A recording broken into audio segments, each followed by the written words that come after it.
No, I don't want to thank PRRD, no, but it's bittersweet because I won, but he's not yet here. So my happiness will be completed when he returns home.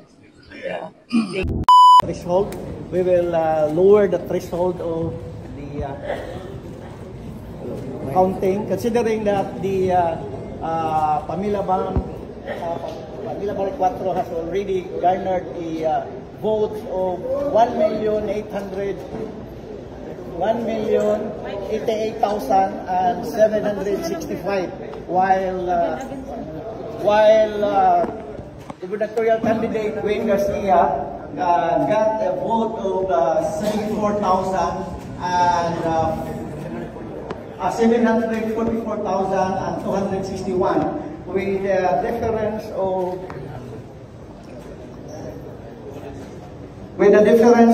344,504. Now, with regards to the pinangungunahan election returns, there is only 32,660. So apparently it would not alter or overtake the lead of the Pamela Baricuatro. Yes.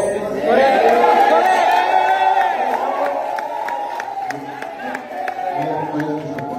We so move, Your Honors, that we will lower the threshold and subsequently or immediately thereon make a proclamation that the winning candidate of this electoral exercise is Pamela Baricuatro.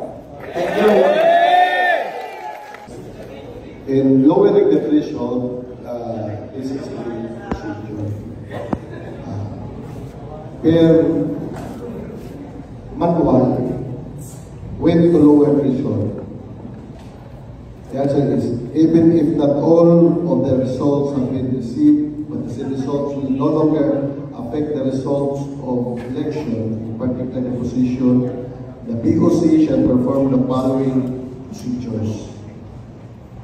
Upon the motion of a party interest which you are a party to lower the threshold, and with the concurrence of the majority of the Board of Canvassers and the letter receipt, the approval of the Commission through the as of this time, there are less than 200 ballots to be manually fed sa CM. But we will give until 2 p.m. If there is no transmission at 2 p.m., the board will process the request to lower the threshold.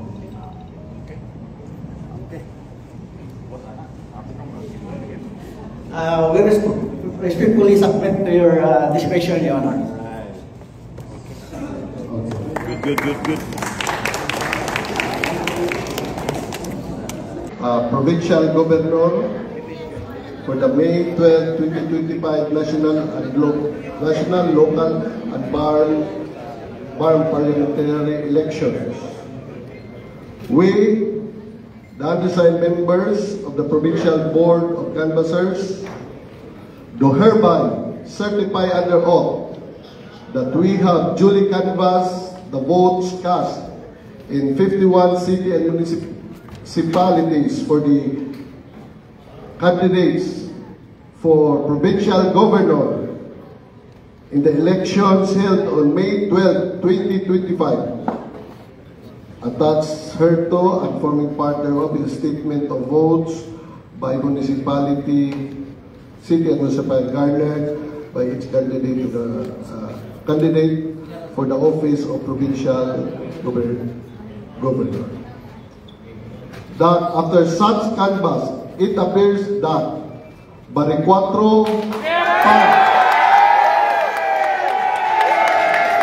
garnered 1,107,924 votes for the office of provincial governor.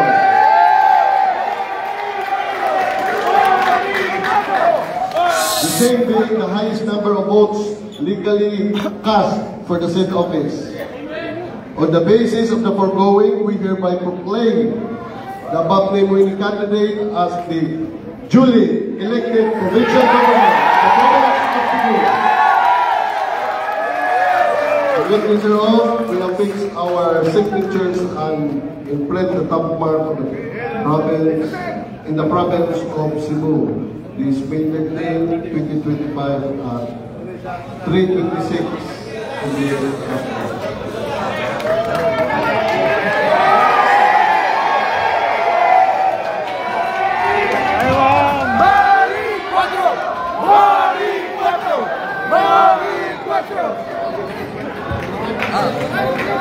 Isa atrás, atrás. Atrás, atrás. Kasi.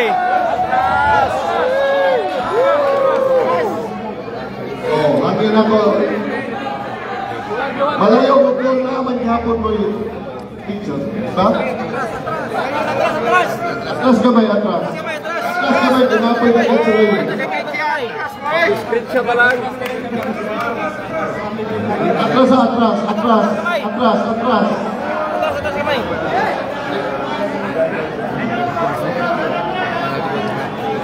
Sige.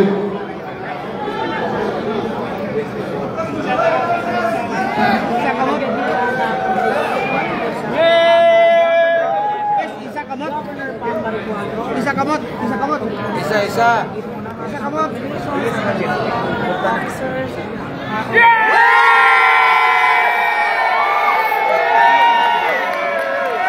Are people sa inyo, especially to run under PDP, Kaya nga yeah, that's what I said earlier, no, I don't want to thank PRRD, no, but it's bittersweet because I won but it's not yet here, so my happiness will be completed when he returns home. Yeah. Thank you kaayo ninyong tanan. Thank you.